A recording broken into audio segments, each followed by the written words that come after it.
ہے انسان کے نیت کی صداقت. بہت توجہ چاہتا ہوں، شاید جس کو ہم اپنی زندگی میں کاؤنٹ ہی نہیں کرتے. سب سے پہلی صداقت انسان کے نیت کی صداقت ہے. کہاں سے گئی آپ نے یہ بات؟ ایک دعا ہے جو امام زبادہ سے منسوب ہے، آپ نے سنی بھی ہوگی اور بات کو پڑھتے بھی ہوگی.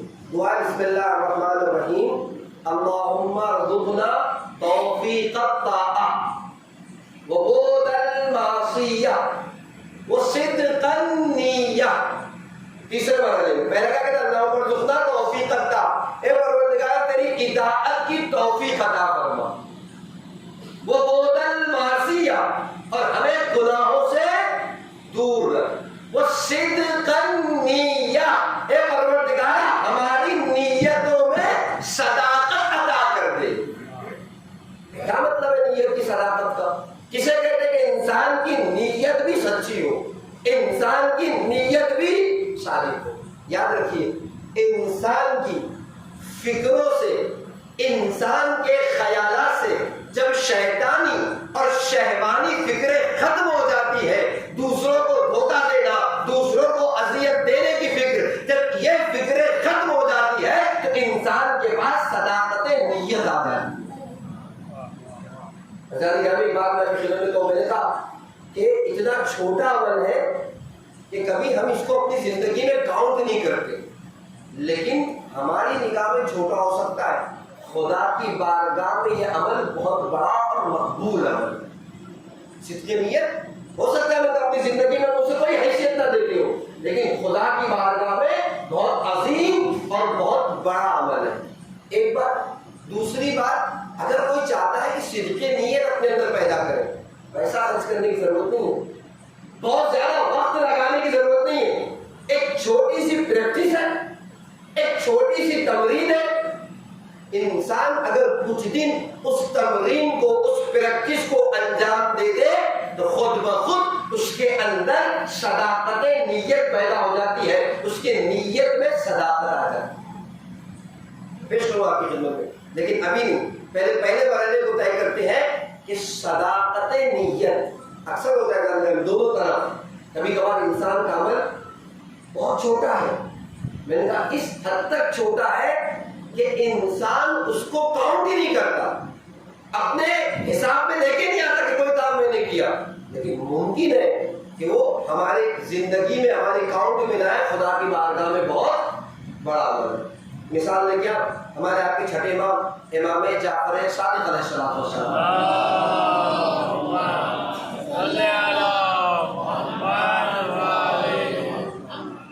کا زمانہ ہے. امام کے ایک صحابی کسی وجہ سے ایک دن امام کے ایک مہمان ہو گئے، نہیں معلوم مسافر تھے، نہیں معلوم کوئی اور مقصد تھا، جس کی وجہ سے وہ ایک رات امام کے مہمان ہو گئے، یعنی امام کے ساتھ ان کو سونا پڑا. چھٹے امام کا زمانہ. اب امام کے ساتھ امام کے کمرے میں سو گئے. کہتے ہیں کہ آدھی رات کو جب آنکھ کھلی، آپ توجہ کریے گا جس بات کو پیش کر رہا ہوں، انسان کا عمر ہو سکتا ہے بہت چھوٹا ہے، اپنی زندگی میں اس کو کاؤنٹ نہیں کر رہا ہے، لیکن خدا کی بارگاہ میں بہت زیادہ عظیم اور بڑا عمل ہے. امام کے کمرے میں سو گئے، آدھی رات کو آنکھ کھلی، کیا دیکھا؟ امام مصلی عبادت پر بیٹھے ہوئے مناجات خدا بندی میں مشغول ہے اور زار و قطار آنسو بہا رہے ہیں. کچھ دیر امام کو دیکھا، دوبارہ سو گئے. جب صبح اٹھے، امام سے پہلی ملاقات ہوئی سلام کے بعد، اور اس کے بعد جو ہے وہ ایوان کرسی کے بعد کہتے مولا جب آدھی رات کو میری آنکھ کھلی، میں نے آپ کو مصلی عبادت پر مناجات میں مشغول پایا، زار و قطار آپ کے ہاتھوں سے آنسو روا تھے، مجھے ایسے لگا کہ میں نے اپنی آدھی زندگی ضائع کر دی. بہت افسوس کیا کہ کہاں ایسی زندگی، کہاں یہ راتوں کا جاگنا، کہاں یہ مناجاتیں، کہاں یہ گریہ. ہماری قسمت میں کچھ بھی نہیں. یہ تو ائمہ علیہ السلام کی زندگی ہے جانے کا ہے نہیں. اور میں نے پچھلی بار بھی آپ کے یہاں بھی معلوم پیش کیا تھا کہ نہیں کیا، ہماری زندگی میں ہوتا ہے جب ہم آگے کہتے ہیں کہ ائمہ کی سیرت یہ ہے، ائمہ کا عمل یہ ہے، ائمہ کا کردار یہ ہے ہم آپ سب برابر کے ہیں، تو ہم کہتے ہیں کہاں مولا اور کہاں ہم، ہے کیوں؟ اس لیے کہ مولا کے جیسا تھوڑی ہم کر سکتے ہیں، مولا جیسا تھوڑی ہم کام کر سکتے ہیں، لیکن جب جنت میں جانے کی بات ہو تو کہتے ہیں جہاں مولا وہیں ہم، عمل کے میدان میں کہاں مولا اور کہاں ہم، جب جنت میں جانے کی بات ہو تو جہاں مولا۔ کتنا اچھا انصاف ہے، ایک آدمی محنت کر کے ایک مقام تک پہنچے، ہم بغیر محنتوں کے وہاں پہنچنا چاہتے ہیں۔ البتہ خیر ہمارا موضوع نہیں تھا، مولا مجھے ایسے لگا کہ میں نے اپنی آدھی زندگی جو گزاری ہے وہ ضائع کر دی، نہ کبھی راتوں کا جاگنا معلوم ہے، نہ گریا ہے، نہ مناجات ہے۔ امام کہتے ہیں، بہت توجہ، امام کہتے ہیں تمہارا عمل بھی تو بہت بڑا تھا، میرا عمل مولا، میں تو سو رہا تھا، میں نے کون سا ایسا کام کیا؟ امام کہتے ہیں رات کو تم اٹھے اس لیے تھے کہ تمہیں پانی کی پیاس لگی تھی، اگر تم پانی کی پیاس کے لیے اٹھے تو اس سے پہلے کہ تم پانی پیتے تم نے میرے جد مظلوم کی طرف اشارہ کیا تھا، السلام علیکہ یا ابا عبداللہ، اے ابا عبداللہ حسین تم پر میرا سلام۔ پانی پینے سے پہلے تم نے میرے جد مظلوم کو یاد کیا۔ خدا کی بارگاہ میں یہ عمل تمہارا اتنا مقبول ہے کہ رات کی عبادت ایک طرف، تمہارا یہ عمل ایک طرف۔ کتنا چھوٹا عمل تھا، ہمیں کہا ہم تو اپنی زندگی میں تو شاید کاؤنٹ بھی نہیں کرتے، لیکن امام کہہ رہے تمہارا یہ عمل خدا کی بارگاہ میں بہت زیادہ محبوب ہے۔ حضرت گرامی ہم اور آپ ہو سکتے ہیں کہ اسٹیٹس لگانے کے محتاج ہے، ماتم کیا اسٹیٹس پہ، مجلس پڑی اسٹیٹس پہ، ہے نہیں چلا پکار ہنگامہ، مائک سے اعلان ہو جائے ہم نے اتنے دیا، اتنا ڈونیشن دیا، یہ دیا وہ دیا۔ ہم اور آپ محتاج ہیں کہ جب تک شور اور ہوگا نہیں کریں گے تب تک ہمارا عمل لوگوں کو پتا نہیں چلے گا، یہ ہماری اور آپ کی کمزوری ہے جانے گرامی، لیکن خدا کی بارگاہ میں یہ کمزوریاں نہیں ہے، جتنا عمل خاموشی سے انجام پائے گا اتنی ہی زیادہ محبوبیت پا جائے گا۔ کیوں عمل اتنا محبوب ہو گیا؟ اس لیے کہ خدا کے اور اس صحابی کے درمیان تھا۔ انسان کا چھوٹا سا عمل خدا کی بارگاہ میں بہت بڑی حیثیت رکھ سکتا ہے۔ اس کے برخلاف بھی البتہ کہ ایک مرتبہ انسان کا گناہ ہے جسے انسان بہت چھوٹا سمجھ رہا ہے، تاکہ امیر بیان امیر کائنات کہتے ہیں کہ اگر کوئی انسان گناہ کرے اور اس گناہ کو چھوٹا سمجھے تو اس کا چھوٹا سمجھنا ہی گناہ کو بہت بڑا بنا دے۔ جھوٹ تو بولا، کون سا بڑا کام کیا؟ ایک چھوٹی سی غیبت تو کی ہے۔ امام کہتے ہیں ٹھیک ہے ہو سکتا ہے یہ عمل تمہارا چھوٹا ہو گناہ، لیکن تم یہ جو کہہ رہے ہو کہ چھوٹا سا عمل ہے، یہ چھوٹا سمجھنا ہی تمہارے گناہ کو بڑا بنا دے۔ تو ایک مرتبہ عمل میں کہ عمل بہت چھوٹا ہے، خدا کی بارگاہ میں بہت زیادہ اہمیت کا ہے۔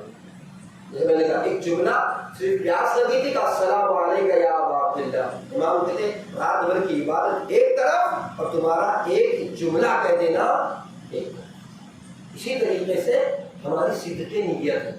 میں نے کہا جب ہماری نیتوں سے انشاءاللہ بات ابھی آپ کی خدمت میں آئے گی تو آپ کی خدمت پیش کروں گا، جب ہماری افکار سے ہماری فکروں سے یہ بات نکل جائے کہ کسی کو دھوکہ نہیں دینا ہے، شیطانی فکریں نہ ہو، شہوانی فکریں نہ ہو، تو انسان کیا خود بخود صدق نیت پیدا ہو جاتی ہے۔ اور صدق نیت بظاہر بہت چھوٹا عمل ہے لیکن خدا کی بارگاہ میں بڑی اہمیت کا حامل ہے۔ آپ دیکھیں علماء کی تاریخ میں ایک نام ہے عبداللہ ذوالفائقانی کا، شاگرد آپ آخوند خراسانی کے۔ آخوند خراسانی بہت سے مراجع مجتہدین کے استاد ہیں، ان کی شخصیت آپ ابھی آپ دیکھیں گے کتنی بڑی شخصیت ہے۔ ان کی کتابیں ہمارے اوقات علمیہ میں اجتہاد کی ڈگری کو جو لوگ حاصل کرتے ہیں ان کی کتابوں کو پڑھا، آخوند خراسانی کی کتاب۔ ان کے شاگرد ہے عبداللہ ذوالفائقانی۔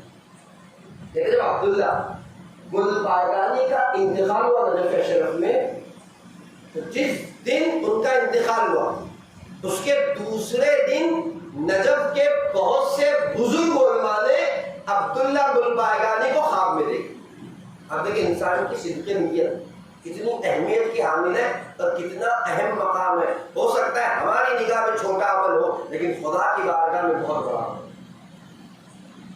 پہلی رات ایک رات گزری، دوسرے دن کئی نجف کے بزرگ علماء کے خواب میں عبداللہ گل پائگانی ہے. کچھ لوگوں نے سوال کیا اے عبداللہ گل پائگانی یہ بتاؤ جب تم قبر میں گئے ہیں تو تمہارے ساتھ کیا گزری؟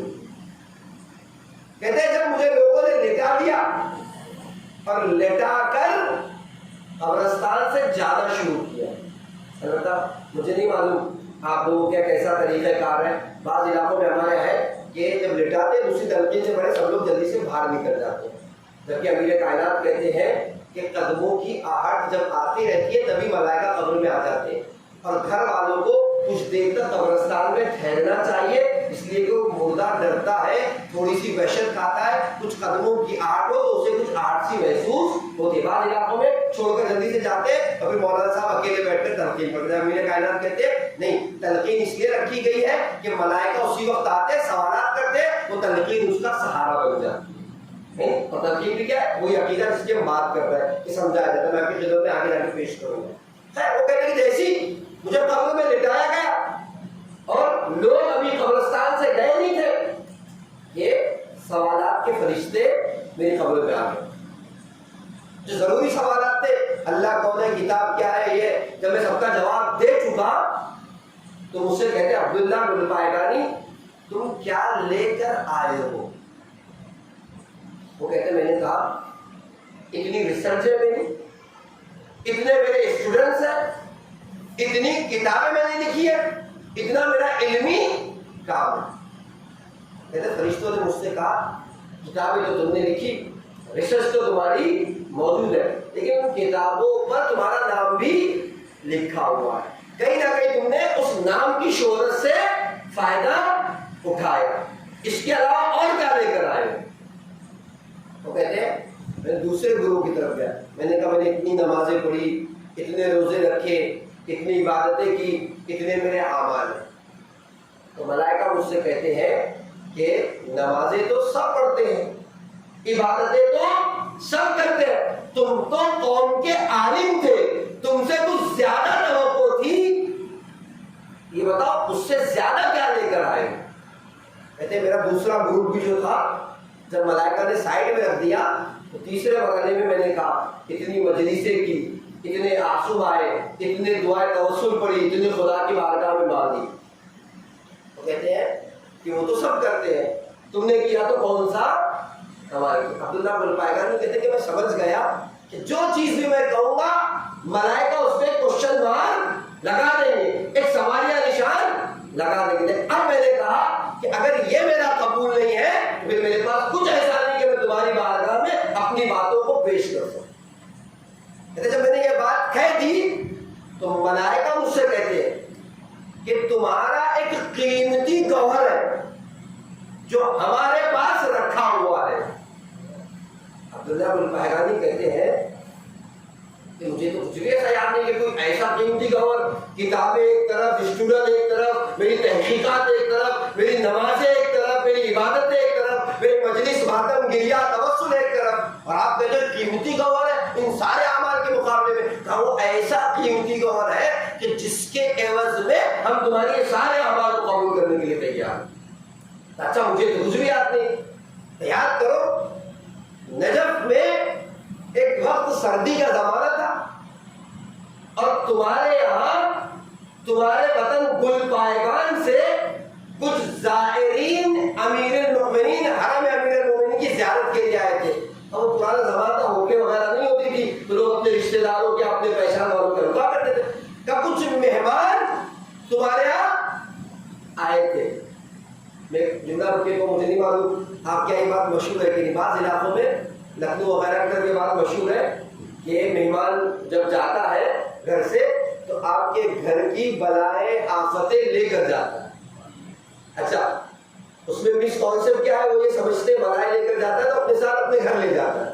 نہیں، روایت کا مفہوم جملہ ہے کہ جب مہمان آتا ہے تو یہ ہوتا ہے کہ آپ کے گھر کی بلائیں، آپ کے گھر کی جو ہے وہ مشکلات اور پریشانیوں کو لے کر جاتا ہے. کا مطلب یہ نہیں کہ لے جا کر اپنے گھر پہ چھوڑتا ہے. نہیں، کہنے کا مطلب یہ ہے کہ مہمان کے قدموں کی برکتیں اتنی ہوتی ہے کہ مہمان کے آنے کی بنا پر خدا آپ کی مشکلات اور پریشانیوں کو حل کر دے.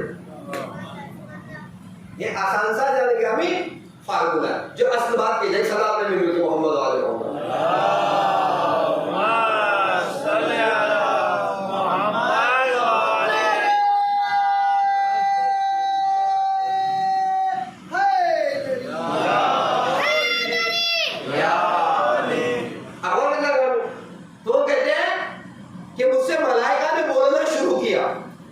عبداللہ گل پائگانی نجف میں سردی کا زمانہ تھا اور کچھ گل پائگان کے مہمان تمہارے گھر امیر کائنات کی زیارت کے لیے آئے تھے، تمہارے گھر مہمان بن گئے، تمہارے پاس کچھ نہیں تھا کہ تم مہمانوں کی ضیافت کرتے، مہمانوں کو کچھ کھلاتے، تم نے مہمانوں کو بٹھایا اور اس نجف کے تاریک راستوں پر نکل گئے۔ پرانا زمانہ ہے، لائٹیں بھی نہیں تھی، اندھیرا تھا، تاریک راستوں پر نکل گئے اور نکلنے کے بعد اپنے ایک دوست کے گئے اور جانے کے بعد کچھ قرض لیا اور قرض لے کر اب چلے کہ کچھ سامان خرید کر اپنے مہمانوں کی ضیافت کرو۔ رات کی تاریکی تھی، اندھیرا تھا، ایک پتھر سے پیر ٹکرایا، زمین پر گر گئے اور گرے تو تمہیں پیر پر زخم آیا۔ جب زخم آیا تو تم نے کھڑے ہو کر کہا پروردگارا یہ میری کیا حالت ہے، اخوند خراسانی کا شاگرد ہوں۔ اعتبار دیکھ رہے اپنے استاد کو کتنا اعتبار ہے، کشا وسیلہ بنا رہے اپنے استاد کو، خدایا میری کیا یہ حالت ہے، میں اخوند خراسانی کا شاگرد ہوں، ایک چار مہمان میرے گھر آ جائے تو میں اپنے مہمانوں کی ضیافت نہیں کر سکتا، ان کے کھانے پانی کا انتظام نہیں کر سکتا۔ یہ میں نے کہہ تو دیا، لیکن اگلے مرحلے میں میرے ذہن میں یہ خیال آیا تم کون ہوتے ہو؟ امیر کائنات کے مہمان ہیں، اپنا رزق اپنے ساتھ لے کر آئے ہیں۔ جیسے یہ بات میرے ذہن میں آئی تم نے فوراً ملائکہ کہتے کہا الحمدللہ رب العالمین۔ ملائکہ کہتے ہیں تمہارا یہ الحمدللہ اتنا قیمتی گوہر ہے کہ اس گوہر کے صدقے میں ہم تمہارے سارے اعمال قبول کرنے کے لیے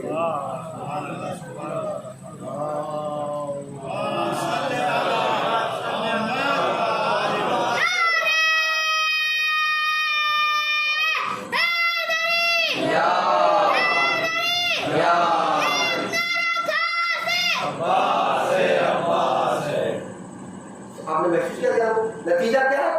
نتیجہ صدق نیت۔ اصل بات میں نے کہا صداقت کے تین مرحلے، پہلا مرحلہ کیا ہے؟ صدق نیت ہے۔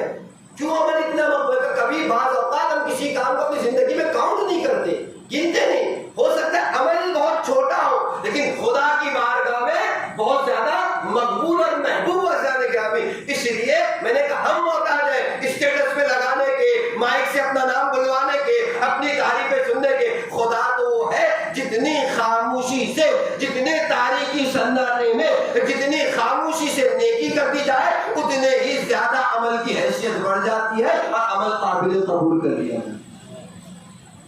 کیوں؟ عبداللہ رات کا سناٹا ہے، خدا اور خدا کے علاوہ کوئی بھی نہیں تھا۔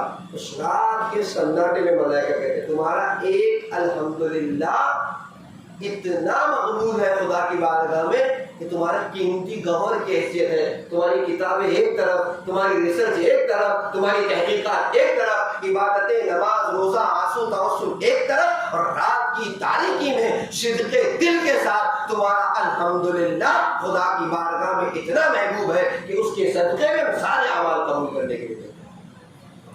میں نے کہا کیا کہتے ہیں؟ اللہم ارزقنا توفیق الطاعہ و بعد المعصیہ و صدق النیہ۔ نیت، صداقت کا پہلا مرحلہ کیا ہے؟ انسان کی نیت میں صداقت آ جائے۔ یاد رکھیے بہت اہم مرحلہ ہے، میں خدمت پیش کرنے جاؤں۔ میں نے کہا عمل ہو سکتا ہے بہت چھوٹا، خدا کی بارگاہ میں بڑی منزلت رکھتا ہے، اور اس صدق نیت کے لیے کوئی بڑا پیسہ خرچ کرنے کی ضرورت نہیں ہے، بہت زیادہ وقت لگانے کی ضرورت نہیں۔ ایک چھوٹی سی تمرین ہے، میں نے کہا ایک چھوٹی سی پریکٹس ہے، اگر انسان اس پریکٹس کو کرنے لگ جائے، کچھ دن تک اس کا پابند ہو تو اس کی نیت میں صداقت آ جائے۔ تمرین کیا ہے؟ پریکٹس کیا ہے؟ میں نے پہلے دن کہا تھا کہ آپ کچھ لے کر جائیے تاکہ میرے لیے بھی فائدہ ہو اور آپ کے لیے بھی فائدہ ہو۔ یعنی روزانہ کچھ باتیں ایسی آپ کے سامنے پیش کی جائیں۔ آپ دیکھیں صرف ایک کام کرنا ہے آپ کو۔ کام کیا کرنا ہے؟ کام یہ ہے کہ جب بھی آپ کسی چیز کو دیکھیں، کسی انسان کو دیکھیں، تو اس چیز کی برائیوں کو نہ دیکھیں، اس کی اچھائیوں پر نگاہ رکھیں۔ بہت توجہ چاہتا ہوں میں آپ کے منزل تک لے کے جا رہا ہوں. کچھ دن آپ اس کے ساتھ استمرار کریں, کچھ دن آپ اس کے اوپر عمل کریں, خود نیت میں صداقت آئے گی. کیوں آئے گی؟ میں آپ کی خدمت میں پیش کر رہا ہوں. کیا کہہ رہا ہوں؟ کوئی چیز انسان نہیں کہا میں نے, کوئی چیز دیکھے, کسی انسان کو دیکھے, جس پر بھی آپ کی نگاہ پڑے, آپ کی کوشش یہ ہوگی کہ آپ اس کی برائیوں کو چھوڑ کر اچھائیوں کو دیکھیں. یعنی ویسے بھی برائیاں نہیں دیکھنی چاہیے. امام کہتے ہیں برائیاں دیکھنے والے کی مثال اس مکھی کی سی ہے جو اچھائیوں کو چھوڑ کر گندگیوں پر بیٹھنے کی عادی ہے. ویسے بھی برائیاں نہیں بتاؤں گا, بعض مرحلے ایسے کہ جب برائیاں دیکھنا ضروری ہے اس کو بھی پیش کروں گا, لیکن ابھی تمرین کیا ہے, پریکٹس کیا ہے کہ جب بھی ہم دیکھیں گے کیا کریں گے, برائیوں کو چھوڑ کر اچھائیوں پر نگاہ کریں گے. اچھا کیسے مثال دوں؟ جناب عیسیٰ علیہ نبی علیہ افضل الصلوۃ والسلام ایک مقام سے اپنے حواریوں کے ساتھ گزر رہے. ایک مقام پر ایک کتا ہے جو مرا ہوا ہے, سڑا گلا پڑا ہوا ہے. کسی نے ناک دبائی, کسی نے کہا کتنی بدبو آ رہی ہے, کسی نے کچھ کہا, سب گزر گئے. جب نبی خدا اس کے پاس سے گزرے تو کہتے اس کے دانت کتنے سفید ہیں. ابھی مرنے کو بھی دیکھ سکتے تھے, سڑنے کو بھی دیکھ سکتے تھے, گلنے کو بھی دیکھ سکتے تھے, بدبو کو بھی دیکھ سکتے تھے. ساری برائیوں کو چھوڑا, دیکھا تو اچھائیوں کو دیکھ کر بتایا ولی خدا کی سیرت یہ ہوا کرتی ہے, برائیاں چھوڑ کر اچھائیوں پہ نگاہ رکھتا ہے. لہذا کیا کیا, اس کو دیکھا تو اچھائی کو دیکھا. اس کے دانت کتنے سفید ہے, پورا کتا گڑا ہوا ہے, سڑا ہوا ہے, بدبو آ رہی ہے, دیکھ رہے ہیں. کس کو دیکھ رہے ہیں؟ ہمیں بھی یہی کام کرنا ہے. کیا کرنا ہے؟ برائیوں کو چھوڑ کر اچھائیوں کو دیکھنا ہے. اچھا فائدہ کیا ہوتا ہے اس کا؟ آپ یاد رکھیے, بعض روایتوں کا مفہوم میں آپ کی خدمت میں پیش کروں. کہتے ہیں انسان کی آنکھیں اس کے دل و دماغ کی کھڑکیاں ہیں.